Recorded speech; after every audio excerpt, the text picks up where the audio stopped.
नमस्कार दोस्तों। 16 अगस्त 1945 को द्वितीय विश्व युद्ध समाप्त होने वाला था। जापान ने आत्मसमर्पण कर दिया और हिटलर ने जर्मनी में आत्महत्या कर ली। जर्मनी और जापान दोनों ही इस शब्द को बुरी तरह नापसंद करते हैं। हालांकि ये योजनाएं लिखित रूप में स्पष्ट नहीं थीं, लेकिन सभी जानते थे कि नेताजी अब अपना आधार सोवियत संघ में स्थानांतरित करना चाहते थे। उनकी योजना पहले टोक्यो जाकर जापानी सरकार को धन्यवाद देने और फिर वहां से सोफिया जाने की थी। लेकिन इसके बावजूद यह वैचारिक रूप से सोवियत संघ, संयुक्त राज्य अमेरिका और यूनाइटेड किंगडम जैसे कुलीन देशों से बहुत अलग था। अपनी साम्यवादी विचारधारा के कारण नेताजी को उम्मीद थी कि वे भारत को अंग्रेजों के खिलाफ खड़ा होने में मदद करेंगे। इसलिए नेताजी को टोक्यो ले जाने का कोई विकल्प नहीं था। जापानी सेना ने उनके लिए एक रास्ता ढूंढ लिया, जो कुछ इस प्रकार था। वह मित्सुबिशी की 20 हेवी बॉम्बर विमान में सवार होंगे, जिसका पहली बार वियतनाम में इस्तेमाल किया गया था। उस समय मंचूरिया जापान का एक कठपुतली राज्य था, जिसे मंचुको कहा जाता था। लेकिन 9 अगस्त 1943 से सोवियत संघ ने इन स्थानों पर हमला करना शुरू कर दिया। नेताजी को यह बात पता थी, इसलिए उन्होंने सोचा कि क्यों न सोवियत संघ के साथ अपना गठबंधन तोड़ दिया जाए। इस मार्ग का अनुसरण करते हुए नेताजी अपने आईएनए समूह के साथ 17 अगस्त की सुबह बैंकॉक से रवाना हुए और लगभग 10 बजे वियतनाम के साइगोन पहुंचे। वहां पहुंचने पर उन्हें बताया गया कि इस भारी बमवर्षक विमान में केवल 2 लोगों के बैठने की जगह है। इसीलिए नेताजी अपनी सभी आजाद हिंद फौज के साथियों के साथ इस यात्रा को जारी नहीं रख सकेंगे। मुझे बस एक और विकल्प चुनना है। उन्होंने निर्णय लिया कि वह यह यात्रा अपने साथी हबीबुर रहमान के साथ पूरी करेंगे। 17 अगस्त की शाम के आसपास जैसे ही अंधेरा छाने लगा, विमान ने तुरान में अनिर्धारित ठहराव किया। योगी वर्तमान में दानंग शहर है। सभी यात्री रात भर एक होटल में रुकते हैं, जबकि चालक दल विमान को हल्का बनाने का काम करता है। प्रवाह अगले दिन 18 अगस्त को विमान ने सुबह 5 बजे उड़ान भरी और चूंकि ऊपर जाने वाला विमान आरामदेह स्थिति में होता है, इसलिए पायलट अपने अगले निर्धारित पड़ाव हितो को छोड़ देते हैं। अगला पड़ाव ताई होकू या ताइपा था। विमान के परीक्षण के दौरान एक समय पायलट और इंजीनियरों ने देखा कि विमान के बाएं इंजन में कुछ समस्या थी। बिना ज्यादा जांच पड़ताल किए ही उन्होंने सोचा कि यह सही ही होगा कि इस विमान में नया इंजन लगाया गया है। 18 साल विमान के अगले हिस्से में बैठे लोग, पायलट, सह पायलट और एक जापानी जनरल तत्काल मारे गए।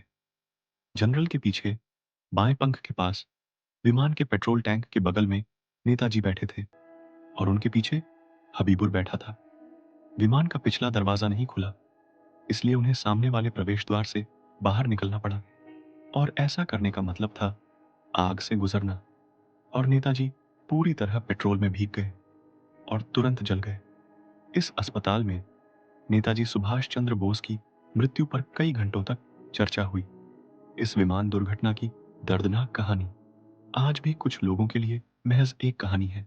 कुछ लोगों का मानना है कि नेताजी अकाली दल के माध्यम से सोवियत संघ पहुंचे और वहां उन्हें कैद कर लिया गया तथा जीवन भर यातनाएं दी गई। यहां सच क्या है? आखिर नेताजी की मौत इतनी बड़ी रहस्य क्यों है? जांच में क्या पाया गया? आइए आज की वीडियो में समझते हैं। अब इससे पहले कि हम बात करें कि कौन से षड्यंत्र सिद्धांत सत्य हैं और कौन से असत्य, आइए बात करते हैं मैं इंडियन नेशनल आर्मी के मुकदमों की बात कर रहा हूं, जो 5 नवंबर 1945 को दिल्ली के लाल किले में हुए थे। यह घटना नेताजी की मृत्यु के लगभग 2.5 महीने बाद घटित हुई। आजाद हिंद फौज के अधिकांश सैनिक अंग्रेजों द्वारा पकड़ लिए गए। लगभग 25,000 की आजाद हिंद फौज दुनिया की नजरों में एक असहाय राष्ट्र है। ये तीनों सैनिक बहुत खास थे।